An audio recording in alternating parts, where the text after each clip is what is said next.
That is James Mennie. He is over at the Montreal Gazette. So, Jim, not sure where you want to get going with here, but let's start with this free trade between provinces situation. What's this about? Well, this is a great story that I literally tripped over this morning, because of my diligent research I do for this show. And I'm looking through all the various news platforms, and La Presse has posted a story. I think the headline says it all.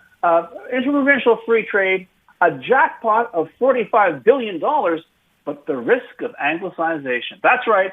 The idea of bringing in gazillions of dollars by actually opening up Quebec's borders to trade with what it likes to refer to as the country of Canada is perhaps a threat to the identity and future, I guess, of French in Quebec, which of course is absolute rubbish. But we have no less a personage than Benoit Dubreuil, who is our commissioner of the French language, who indeed he's been on this very show, who's worried that if all these Canadian workers come in, we're going to see anglicization in certain workplaces, most likely in Outaouais, which is right across the river from Ottawa, Laval, and of course, the great Shaitan, Montreal. I'm struck by this story, Aaron, simply because it's 2025. We are facing all kinds of economic challenges, not the least of which are coming from south of the border. We need every ace in our hand that we can deal or draw or create. And yet there is someone who thought, this is a serious issue. Let's look at the issue of people speaking too much English, even though they're going to be bringing as much as $45 billion into the economy. And I'm wondering, is this really a reflection of what's going on right now, A? And B, how out to lunch do you think you have to be to think that, if I'm a worker, I am going to go out of my way to relocate in A jurisdiction that has its own language and identity laws, and B, taxes the eyes out of my head.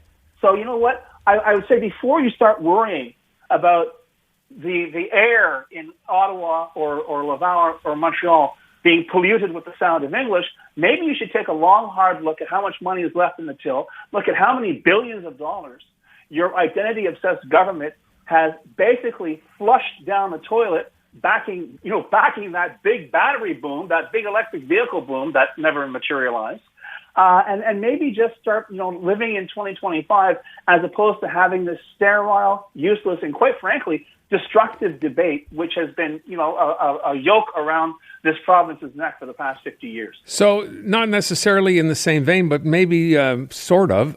You read the story with Christopher Skeet today, promising to address Anglo, quote, irritations with the CAQ? Oh, yeah. What? Yeah, he's going to sprinkle some talcum powder on us and everything, because, that'll stop the itching, I'm sure. No, listen. Christopher Skeet, he's doing what he has. He's doing his job. He's doing what he has to do. I have no use for the job that he's been given, but he's going to say what he's going to say. But the fact is, we're talking about more than irritants. I mean, I've spent the last 8 years on this show describing many of the rationale behind many of the laws adopted by the CAQ. Invoking closure as well, stifling debate, is basically, and the message is to Anglos, isn't that we hate you. We're not going to come out. We don't have the guts to come out and say that. They're just going to say, wouldn't you be happier if you were living someplace else? We're going to make your life so difficult, so tedious, so tiresome, even though it doesn't matter if you're utterly bilingual. It doesn't matter if you speak French without an accent. You know what? We're going to find a way to make your life difficult. Yeah. And I'm sorry, that is the reality. Yeah, but then, sorry, go ahead. But no, I was going to say, but then don't worry, because after we do that, we'll fix it. Well, yeah, but it just we still haven't felt the full weight of Bill 96 yet. Yeah. We know the snitch line over at the OQLF is doing land office business, because now you can rat out somebody and not even give your name. So if you want to screw over a competitor, right, you just call the OQLF perpetually and keep saying, listen, he's doing this, he's doing that, he's doing that, because that's what you can do. That's some pinhead in the CAQ government, or more, I apologize for that. Some pinhead apparatchik in the Quebec civil service figured this was a good idea. This is really, really going to protect all of our identities and our language and so on and so forth. But this is it, Aaron. It's like there's this, and I remain convinced. I know there are listeners who will disagree with me, but I remain convinced that this is the tail wagging the dog. that if, there are a lot of business owners who are saying, listen, can we just stop all this nonsense and just drop the barriers? Let's start trading with our own country and making money, because clearly one of our biggest markets is now being led by a lunatic, and we can't rely on that. And the funny thing as well, Aaron, is this story was written in reaction to legislation that's being tabled by the Legault government to drop those barriers. And yet, interestingly, this is the first reaction. It's not like, oh, well, we might be on the verge of something here, and how can we accelerate this? How can we make it easier for everyone to do this? No, we're looking at the angle of, well, this could become an identity issue. Everything here seems to become an identity issue, which is perhaps one of the reasons why, as I think it was Sugar Sammy who said, we're going broke in French.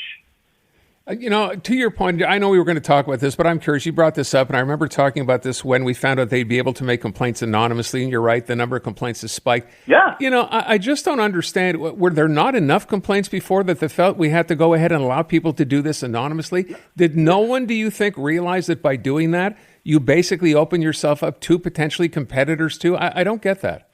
It's not a matter of protecting the identity of Quebecers, Aaron. It's a matter of creating as many headlines as possible, as many fear-inducing headlines. You see it, of course, you see it on Quebec, or, le nombre des plaintes augmenté par 200%, blah, blah, blah, blah, blah, blah. Freak out, look at that, look how the complaints are going crazy. English is everywhere. We have to protect ourselves. It's the same grift they've been running for 50 years. Yeah. It's so tedious. I'm sure everyone is fed up with it. And now to see that kind of knee-jerk reaction, yeah, but will it affect French? To the possibility of billions of dollars of investment coming into Quebec. This is very theoretical, mind you. But against that, and to still have this conversation in 2025, I'm not entirely sure any investor outside of Quebec is going to look at this market and say, maybe this is a place I want to take a chance on. I think they might look and say, nah, you know what?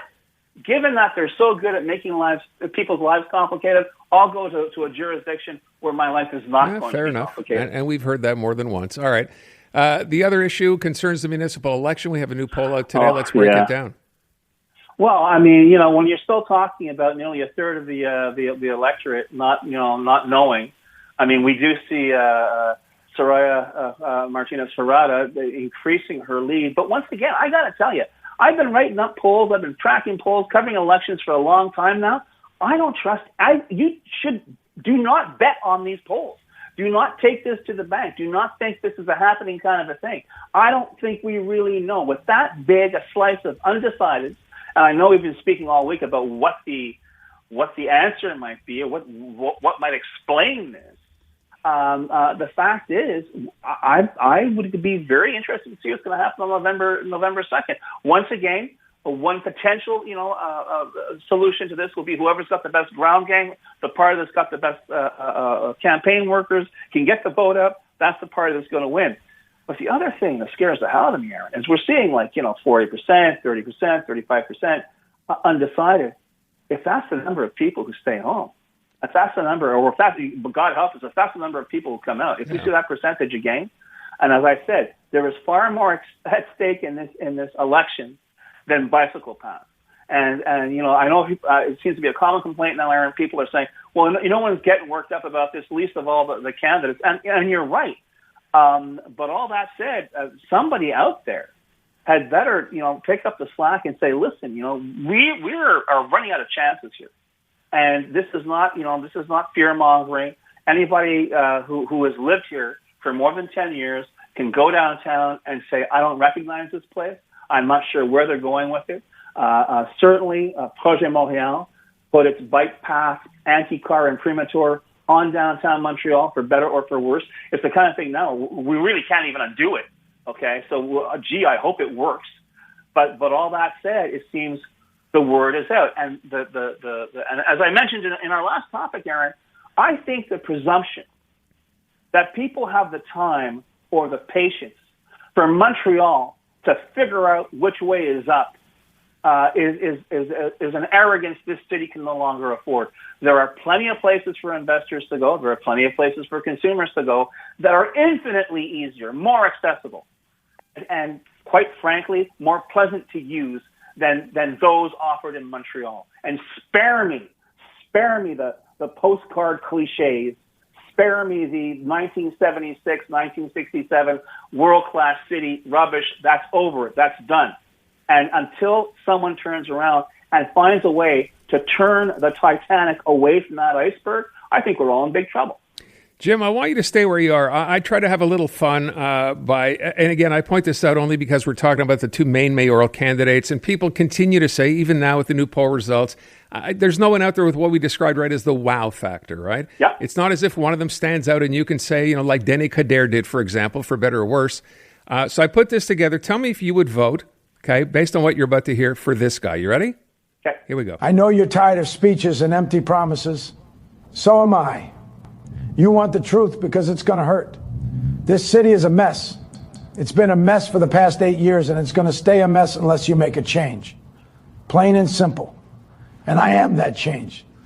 I will build affordable homes by working with developers, not by making them the enemy. I will work with the homeless to make them feel valued and help them get back on their feet. I will put police back on the street, not to give out tickets, but to protect the public and stop crime. I will get rid of the damn orange cones by making work projects respect hard deadlines and subject them to public oversight. The left hand will know what the right hand is doing. No doing the same work over and over again. Things are going to change on my watch.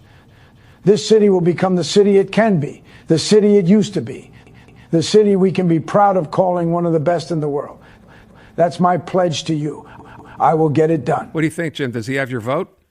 He would have my vote, but the problem is, and knowing you, this is another one of your Dr. Frankenstein AI creations. Yeah. But that's the problem. Think, yeah, we're laughing, we're chuckling, ha ha. Imagine that the person who has the best blueprint for this city's future doesn't really exist. Yeah. Yeah. By the way, that is AI Al Pacino. Just so you know. Honestly, I thought there was a little hint of Trump in there. No, it's Al Pacino. Okay. No, I agree. There you go. Yikes. Okay, you know what? It's the weekend. I'm going to have a drink because you've really screwed me up now. That's what I'm here for. Jim, have a good weekend. Thank you. You too, buddy. Close your eyes, and you can hear the entire world come alive. 2026 FIFA World Cup is on. And you can stream it all live on TSN Radio. From the opening kickoff to the final celebration, every match, every moment. Listen to FIFA World Cup on TSN Radio. Gives Canada the lift off. Available on iHeartRadio.